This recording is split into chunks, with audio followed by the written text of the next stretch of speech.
This is the artificial intelligence voice of Tom Bilyeu narrating this pod slice summary of the Impact Theory podcast. In a conversation hosted by Tom Bilyeu with Robert Greene, they discuss the complex world of seduction and attraction from a perspective that delves into the fascinating human psychology. Robert emphasizes the idea that seduction is an art form, requiring strategizing and understanding what makes one attractive or unattractive to others. He emphasizes the importance of authenticity, but also of knowing the games of seduction. Tom brings up the common romantic fantasies of women like vampires and billionaires, asking what men can learn from these. Robert explains these fantasies revolve around the thrill of danger, unpredictability, and the element of being overwhelmed. The vampire resembling danger and the billionaire representing comfort and security. They discuss the disparity between male and female erotic stimuli, with men usually responding to visual stimuli, for example, body parts while watching pornography, while women prefer more narrative, story-driven erotic content. Team notes that understanding these broad differences is crucial for successful seduction and stressing the importance of adapting your seduction style according to the person's specific tastes and desires. Not all women, Robert explains, are fascinated by the same romantic ideals. Each woman will have her own unique fantasies and inclinations. The conversation goes deeper into the sphere of seduction, emphasizing understanding the individual, valuing vulnerability, and invoking an element of danger or unpredictability. Robert highlights that seduction stems from a person's vulnerability, a willingness to be wounded, suggesting that it's part of human nature to seek out experiences and relationships that make us vulnerable. The Latin root of the word vulnerable is wound. Anime and animus figures from our childhood also play a role in our erotic tendencies. And Robert debate the impact of societal norms and how the rise in puritanical attitudes might be leading to increased desire for letting go. Robert mentions that underneath the exhibition of a powerful quality, there are usually erstwhile repressed contrary traits lurking. This unauthentic living results in existing underlying insecurities. He ends on the notion that people secretly enjoy the thrill of seduction and the release it provides despite societal taboos against it. This forms an indivisible paradox where seduction, despite its slight societal taboo, is a complex dance that people inherently crave. Nevertheless, in this rich and insightful part of the conversation, Robert Greene and Tom delve into society's underpinnings and associations with power, seduction, and manipulation. Robert Greene takes an interim approach in addressing this association by clarifying that his book, The Art of Seduction, doesn't endorse or promote predatory behaviors. He emphasizes the understanding and mechanics of seduction, but never encourages crossing personal boundaries or resorting to coercion. The discussion visible here revolves heavily around societal estimation of power and demeanor. Robert Greene addresses the perceptual phallic, which considers nice men as weaker or less successful, a conception he deems comes from insecurity. He posits that authenticity is key, urging listeners not to constantly seek to please others, but instead exhibit controlled and strategic niceness. Being nice isn't a weakness. The real predicament arises from continuously yearning to please others, spurred by insecurities. Reflecting on these collective tendencies, Greene points out that this constant desire for approval exposes a lack of understanding of one's genuine self.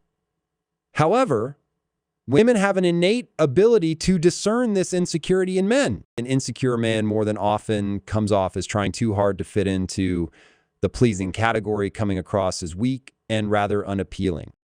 Greene suggests a detailed strategy for genuine engagement instead, highlighting the importance of creating personal boundaries, showing occasional disinterest, and being comfortable with oneself. He promotes the idea of striking a balance between nice and tough. Maintaining that seduction doesn't mean complacency, but rather constitutes using presence and absence tactically. He supports this viewpoint by emphasizing understanding the basic human psyche. He warns that denying or feeling uncomfortable about our innate instincts won't change them. Both Tom and Robert seem to agree on striking a balance between the natural and the acquired, between desire and restraint, and between self and societal judgment. Designing one's actions based on a genuine understanding of oneself facilitates healthier relationships and interactions. During the insightful conversation between Tom and Robert, they focus on how human nature includes power, seduction, and the sophisticated motives behind our actions. Robert emphasizes that The Art of Seduction, one of his best-selling books, aims to explain the dynamics of seduction rather than endorsing harmful actions. He advocates for strategic amiability without insecurities. They scrutinize societal misconceptions about power, discussing how being a nice or pleasing man is sometimes equated with weakness. However, Robert highlights that the dilemma lies in the constant quest for others' approval, which comes from a place of insecurity. Robert's profound analysis of this societal pattern identifies that a constant need for approval signifies a lack of self-understanding. Women, in fact, can perceive this insecurity when a man is overcompensating, causing him to seem less compelling. Discussing the winning strategy and interacting with others, both the debating parties emphasize striking a balance between being nice and assertive. They argue that a person should prioritize formulating personal boundaries, demonstrating occasional indifference, and cherishing their individuality over the desperate need for others' approval or acceptance. Tom supports this viewpoint by accentuating the necessity of learning the unsaid rules of the human psyche. He warns listeners that this denial or discomfort regarding our intrinsic instincts does not change them. They both consider the art of creating a balance between our inherent and acquired traits, desires, conscious restraint, and societal judgment as essential. They believe the design of actions should come from a genuine understanding of oneself, which leads to healthy relationships and human interactions. In an example of this, Tom recounts how adapting his approach from analyzing to observing, feeling, and picking up on emotional cues made him successful with women within his range. He realized that projecting an authentic self works better in capturing others' interest than a perfectly manufactured brand image. Tom notes how everyone can benefit from understanding the dynamic interplay of charm, fascination, and enduring pair attachments in relationships like they want. And what you want are not always the same. Tom reflects on how realizing this truth helped him understand women's perspective much better. His advice to his fellow nice guys is to let go of the assumption that your approach is the winning strategy, because it might not be so. The emphasis is on the need for developing emotional intelligence, observational skills, empathy, and essential human qualities. Getting out of one's head and engaging heartfully with the person you're with is the key. This approach is not only beneficial in romantic relationships, but also adds value to business negotiations and multiple other social interactions. Further delving into the nuanced conversation, Tom and Robert explore the intersection of gender and societal expectations. They consider how everyone embodies a mix of masculine and feminine elements, regardless of their assigned gender. Robert underlines androgyny's fascinating historical influence in opening paths to seduction, tracing back to the Middle Ages and influential figures like Cleopatra. These periods, marked with sexual energy and societal openness, flourished with seductive and ambiguous gender identities, disputing the notion that contemporary gender fluidity dilutes seductive energy. Robert further laments the societal perception of masculinity, deeming it a confusing time for men. The ever-evolving mixed representations of manliness and the consequential absence of steadfast male role models pose a conundrum. Men's actions reflecting their inherent masculine drives are often misunderstood, distorting the understanding of power dynamics between genders. Robert critiques this overarching societal narrative that maligns masculinity and advocates redefining what it means to be a man, emphasizing qualities such as leadership, strength, dominance, and the power to carry a voice. Tim and Robert also discuss the paradox of men's declining sexual activity, juxtaposed with the omnipresent sexuality in society. They highlight how societal pressures, economic instability, exposure to pornography, and general sense of feeling less manly impinge on men's confidence, leading to less sexual activity. The intriguing discussion also navigates the contentious correlation between men and aggression. In Robert's insight, men's inherent aggressive and competitive energy derived from testosterone can be harnessed productively. Rather than resorting to violence or intimidation, he urges men to channel this energy into ambition and strive for excellence in their endeavors. The podcast then takes a hopeful shift as Tom directs the conversation towards possible improvements. He invites spectators to reboot their lives, their health, and even their careers through the practice of discipline. His message underscores the idea that reshaping oneself and overcoming obstacles is indeed possible, given the right mindset, tactics, and a platform like Impact Theory University. They urge listeners to utilize these tactics to turn their competitive energy into ambition, offering a considerably productive alternative to negative. They firmly believe this approach can be instrumental in redefining masculinity, fostering healthier relationships, and successful careers. They also touch upon the importance of emotional intelligence while interacting with both Tom and Robert underline that's what they want, and what you want are not always the same. Understanding this difference and letting go of the assumption that your approach alone is the winning strategy ensures a healthier and more empathetic communication system, leading to successful negotiations in various social contexts. This candid exchange is a clear invitation to step out of our heads and connect with others from the heart for genuine human interactions and healthier relationships. Reflecting a better understanding of our inherent instincts and societal judgment, Tom and Robert discuss the necessity of finding within oneself a potent, aggressive energy, a key to overcoming the inherent chaotic tendencies of the universe and business world. They emphasize the importance of creating momentum, essential for success in any ambitious endeavor. The discussion pivots around figures like Elon Musk, demonstrating, despite controversy, an ability to channel their aggression to achieve remarkable outputs, dwelling deeper into the discourse. Robert shares his perception of aggression. Interestingly, he does not limit it to a physical manifestation, but also extends it to the intellectual and mental spheres. Using this energy strategically, knowing when to be forceful and when to be gentle becomes paramount. While referring to George Bernard Shaw's quote and summarizing the unreasonable man's role in progress, they reveal that aggression needs to be tamed and directed appropriately. It invokes the metaphor of a rider on a horse.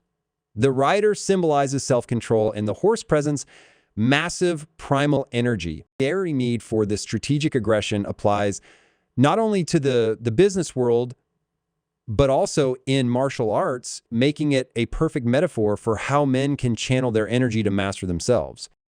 The conversation navigates through the idea proposed by Faz Zahabi, the Mimma trainer, of being prepared for any fight, enabling one to back down out of choice rather than cowardice. It means the discussion zeroes in on the central point. Men need to be capable of intense aggression, but should also understand when, where, and how to exert it. Furthermore, Tom and Robert shed light on the subtler forms of aggression that individuals encounter in working environments and social contexts. They present a picture of veiled violence, wherein people may not be physically harmful but have intentions that could psychologically damage others. Against this backdrop, they call for strategic defense mechanisms to meet duplicitous individuals' deception. This is not just about physical violence. Humanity now navigates a land of psychological danger. As often, the people we face might not be physically violent, but they might oppose us mentally. Finally, Robert insists on cultivating understanding, preparedness, and resilience against these psychological grievances in the modern world. Robert Greene shares poignant insights on what he would imagine himself to be like on a battlefield. He believes he would be brave, rationalizing this with his fearless approach to life and work. He carries a certain indifference to life or death when it comes to fulfilling his purpose. Robert gives an intense example of his dedication to writing his book, The Laws of Human Nature, where he almost sacrificed his life to complete it. Robert further discusses the importance of mental toughness, drawing parallels with athletes, particularly football players. He emphasizes their mental agility, focus, and the ability to deal with failure. These qualities to him are astounding and something he admires intensely. Diving into the realm of relationships, Tom questions Robert on why women find ambition attractive. Robert attributes this largely to evolutionary and biological reasons, as ambitious men are perceived to be effective providers and protectors. Robert then ventures into the differences in seduction strategies between genders. Women, he states, use their physical attributes and sensory cues, including their voice's powerful allure. Men, on the other hand, captivate women by showing absolute attention and producing an enthralling narrative around them. Returning to the intriguing topic of the influence mother has on a man's romantic preferences, Robert maintains that this association is not always positive, but it's difficult to control. These early formative years with mothers have profound subconscious impacts on men's romantic partner's choice. Women, according to Robert, are generally more open about admitting the father figure's influence on their partner selection.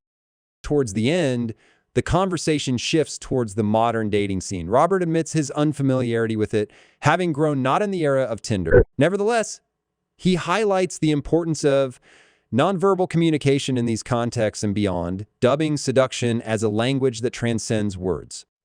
Robert Greene and Tom Bilyeu delve into the art of seduction requiring an understanding of nonverbal language. This involves factors including how you dress, the places you take your partner, facial expressions, and body language. They stress that insecurity is the most repellent quality. Confidence is not simply about what you say out loud. It's also exuded through the eyes, face, and smile. Greene offers advice on presenting a balanced image, being attentive, sensitive, and showing slight femininity is appreciated. However, it's essential to remain in control and understand where the interaction is heading. He adds that one's style of flirting should match who they are. Robert shares how he used his talent with words to engage with women attractively. He notes that fear of loss can be detrimental when initiating a romantic interaction. He highlights the importance of resilience, the ability to navigate through the initial resistance and give it another shot, reflecting mental toughness. Greene explains that dating is like a game of marketing. However, one should always assert their unique identity while putting forth a likable package. Bilyeu agrees, emphasizing the charm and being counterintuitive and backing it with real. Lastly, both speakers discuss the importance of staying in the moment, creating a non-judgmental environment, and responding and interacting based on the other person's reactions. This authentic interest in the conversation partner's story and experiences fosters a stronger connection. Their discussion concludes with where people can follow Robert Greene, including his website, Instagram, and YouTube channel. They encourage those interested to consume more of Robert's enriching insights and outlooks on relationships, seduction, and more complex topics through these platforms.